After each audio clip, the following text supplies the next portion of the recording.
Hello বন্ধুরা, আমি অন্বেষা। আমার ভিডিওতে সকলকে ওয়েলকাম। আজকে আমি দোকানের মতো স্টাইলে বাড়িতেই ভেজিটেবল চপ রান্না করে তোমাদের সাথে শেয়ার করছি। তো রেসিপিতে যাওয়া যাক। সবার প্রথমে আমি এখানে কড়াইতে অল্প একটু সাদা তেল দিয়ে 5 ফোড়ন দিয়েছি।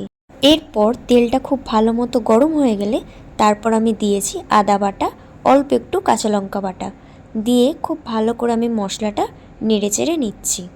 হালকা একটু ভাজা হয়ে গেলে আমি এখানে দিয়ে দেবো গ্রেট করে রাখা গাজর আর বিট। আমি মেশিনে গাজর আর বিটটাকে গ্রেট করে নিয়েছি। আমি এখানে একটাই মিডিয়াম সাইজের গাজর আর একটা বড় বিট গ্রেট করে নিয়েছি।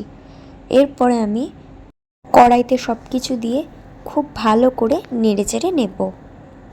বেশ কিছুক্ষণ নেড়েচেড়ে এটাকে আমি রান্না করে নেব, মানে হালকা একটু ভেজে নেব। বেশি ভাজার দরকার নেই, কারণ ভেজিটেবলটা যখন তৈরি হবে তেলে তো অলরেডি দেওয়া হবে, তখন ওটা ভিতর থেকে এমনি নরম হয়ে যাবে। তারপর আমি এখানে সামান্য একটু লবণ দিয়েছি।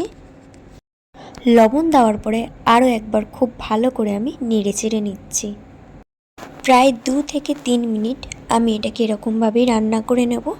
তারপর আমি এখানে দিয়ে দেবো পরিমাণ মতো চিনি। ভেজিটেবল চপ একটু মিষ্টি মিষ্টি খেতেই ভালো লাগে, তাই চিনিটা একটু কম বেশি করেই তোমরা দেবে। চিনিটা দেওয়া হয়ে গেলে খুব ভালো করে মিশিয়ে নিতে হবে।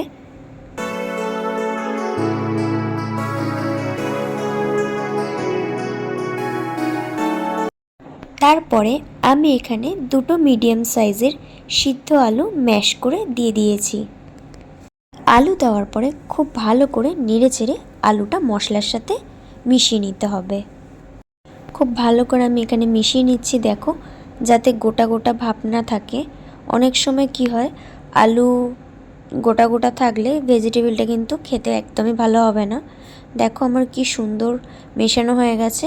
কড়ার গা থেকে কিন্তু অলরেডি আমার ছেড়ে যাচ্ছে, তার মানে আমাকে বুঝে নিতে হবে আমার কিন্তু ভেজিটেবলের জন্য পুরটা একদম রেডি। পুরটা আমার রান্না হয়ে গেলে আমি এখানে বাদামটাকে একটু ভেঙে দিয়েছি হাত দিয়ে, গোটা গোটা দিইনি, কারণ অনেক সময় কী হয় ভেজিটেবল চপটা তৈরি করার সময় কিন্তু ফেটে যায়, তাই আমি এখানে একটু বাদামটা ভেঙেই দিয়েছি।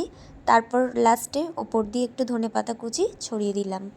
আর সব শেষে আমি এখানে একটা ভাজা মশলা দিয়েছি। আমি এখানে ভাজা মশলার জন্য ইউজ করেছি ধনে, জিরে আর গোলমরিচ।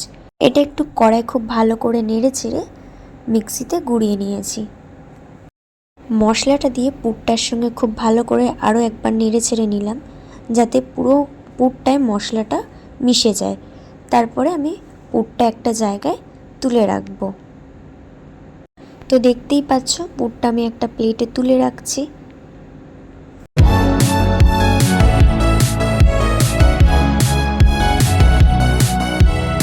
আমার কিন্তু ভেজিটেবলের জন্য পুরটা কিন্তু একদমই রেডি।